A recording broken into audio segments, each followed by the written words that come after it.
आजच्या आपल्या गोष्टीचं नाव आहे कृष्ण आणि सुदामा. कृष्ण आणि सुदामा दोघजण सांदीपनी ऋषींच्या आश्रमात एकत्र अभ्यास करत होते, विद्या शिकत होते. आश्रमात बरेच विद्यार्थी असत आणि गुरुदेव आणि त्यांची पत्नी त्यांना वेगवेगळ्या विद्या शिकवत, कला शिकवत. पण महाराजा, त्यावेळी काही गॅसची शेगडी नव्हती.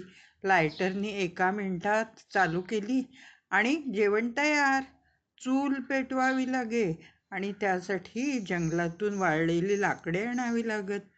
एकदा कृष्ण आणि सुदामा दोघेही जंगलात लाकडे आणायला गेले. जाताना ना सुदाम्याच्या खिशात थोडे फुटाणे होते, म्हणजे भाजलेले चणे. लाकडे गोळा करता करता बराच वेळ झाला आणि एकदम पाऊस सुरू झाला. दोघजण एका झाडाखाली थांबले. लुकड्या लुकड्या सुदाम्याला खूप भूक लागली होती. हळूहळू खिशातले चणे काढून तो खाऊ लागला. कृष्णाने पाहिलं. सुदाम्या, काय खातोस रे? मला पण दे ना. सुदामा लबाड म्हणाला, काही नाही रे, काही नाही, थंडीने दात वाजतायत माझे. कृष्ण काय देवच तो म्हणला, तथास्तु रे सुदाम्या. पुढे दोघे पण मोठे झाले, आपापल्या घरी गेले. श्रीकृष्ण द्वारकेचा राजा झाला.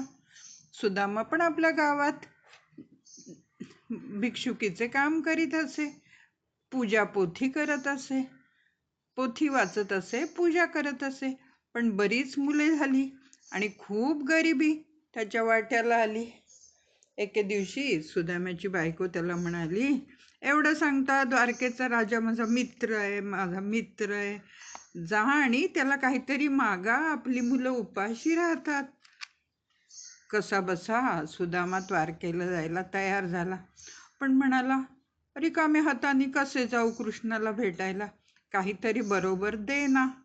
बायकोनी घरातले सगळे डबे शोधले, पण सगळे रिकामे.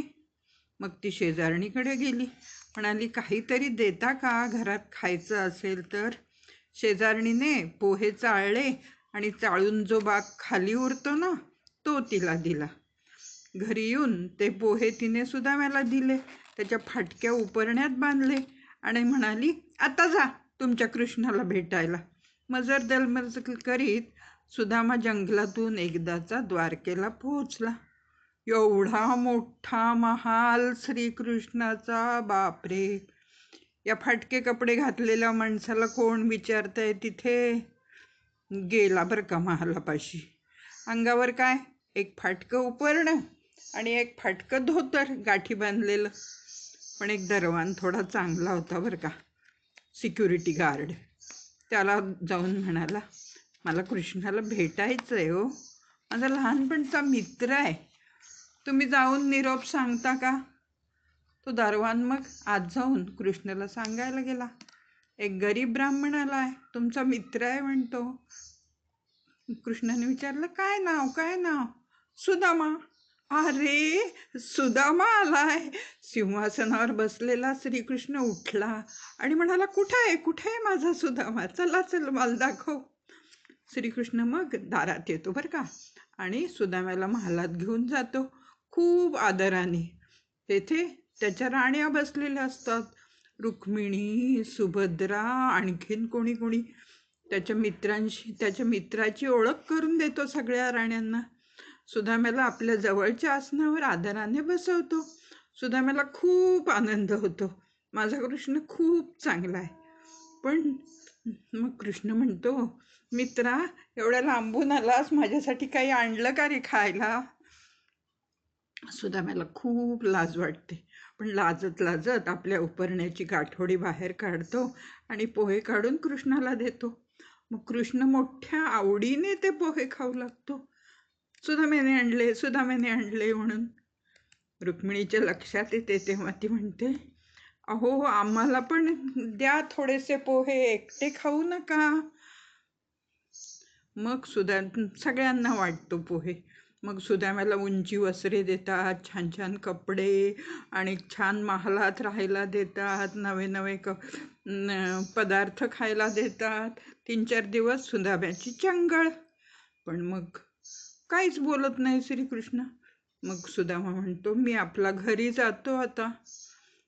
आपण इथे, त्याला वाटतं आपण इथे छान जेवण जेवतो आणि आपली मुलं बिचारी घरी उपाशी आहेत. त्याला खूप वाईट वाटतं. परत कृष्णाला म्हणतो, कृष्णा मी आता घरी जातो रे. कृष्ण म्हणजे हो हो, जा जा जा, तुला मनात येईल ना तेव्हा तुझ्या घरी जा. मग निघताना काय करतात, निघायची वेळ येते, मग सेवक येतात आणि सगळे कपडे सुदाम्याचे काढून घेतात आणि त्याचे फाटके कपडे त्याला परत देतात. निघतानाही कृष्ण सुदाम्याला काहीच देत नाही. सुदामा खूप दुःखी होतो. संपूर्ण रस्ताभर म्हणत राहतो, हा कृष्ण ना असाच लबाड आहे, काही दिलं नाही मला.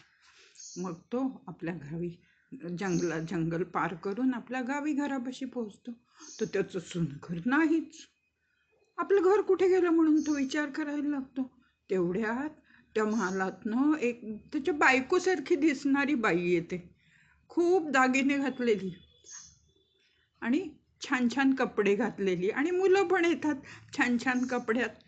ती म्हणते, अहो हे बघा, हे तुमचंच घर आहे, हे सगळं तुमच्या कृष्णाने आपल्याला दिलं हो. आणि मग सगळे पोह्याचा जो चुरा दिला ना सुदामेने, त्याच्या बदल्यात कृष्णाने त्याला मोठं घर आणि खूप ऐश्वर्य दिलं. मुलांनो, तुम्ही करता का तुमच्या मित्राशी खाऊ शेअर करत जा हां.